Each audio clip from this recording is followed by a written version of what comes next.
the front office, then walked to his mother's kindergarten class, walked in, and opened fire there.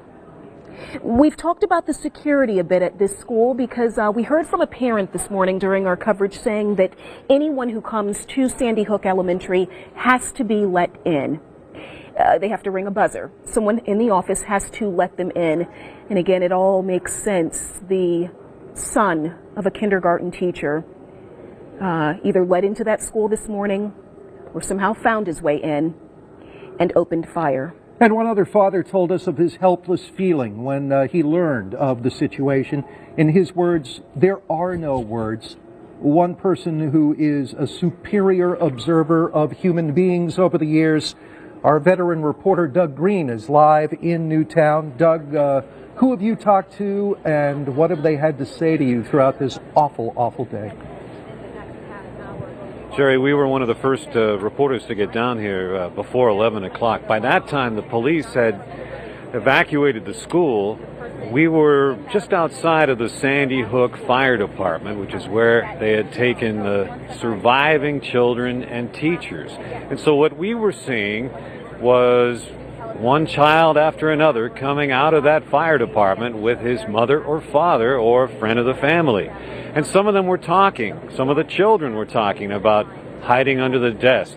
There was one boy named Brandon Ray who said that his teacher put the paper up over the window to the door, had all the kids line up against the wall, and then she put them all into the closet. It seems as if it was something that they had practiced before.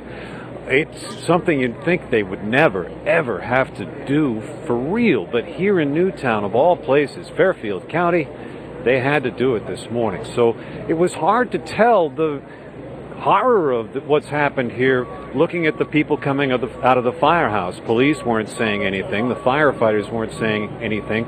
Only after Governor Malloy got here about 1:30 and went into the firehouse and did not come out for more than an hour did we realize that this was where the parents of the victims of this were, and he was talking with each one of them. So I think the president talked about broken hearts. Newtown certainly is a town full of broken hearts this afternoon. All right, Doug Green, live in Newtown. Thank you. And Doug will, of course, stay on this story, as will our entire staff, as we continue our coverage of something that's not supposed to happen in our backyard, but it did. The story at the bottom of your screen, 28 people dead. The first call came in after 9:30 this morning, and then all hell broke loose in the beautiful town of Newtown. 20 of their youngest are dead. Students at Sandy Hook Elementary School, kindergarten through 4th grade. Apparently most of those little victims were on the younger end of that school.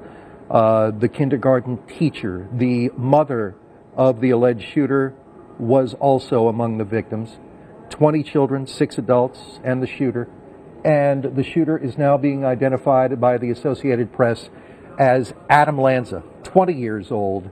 Earlier today, again, to be clear, everybody, including us, were reporting that 24-year-old Ryan Lanza, his brother, was the shooter. There had been some conjecture that he had the wrong ID on him. We don't know. But now the Associated Press is reporting that 20-year-old Adam Lanza was the shooter. This is video from earlier today of the police presence, the police action around the school, the search for a possible other suspect. Look at that, police standing around a playground where kids should have been having a great time on a beautiful Friday, looking forward to the continuing celebration of Hanukkah with Christmas coming up. Boy, what a great time to be a kid. And, you know, for 20 kids, it's over. Absolutely. This school of about 456 students, rather large there, this K through 4th grade students preparing to go on their winter break next week. So many parents dropping their children off at school this morning. And in the moments and hours after this shooting started, those parents, many of them returned to that school after reverse 911 calls went out alerting them to what had happened. Again, 20 parents walked away without their children. There was a child that our NBC Connecticut's Liz Dahlem spoke with, a 3rd grader, and this little girl was actually in the gym class when the shooting started. She's going to describe what they heard, possibly what they saw when all of this went down. You know, these kids are exposed to much more than we were growing up.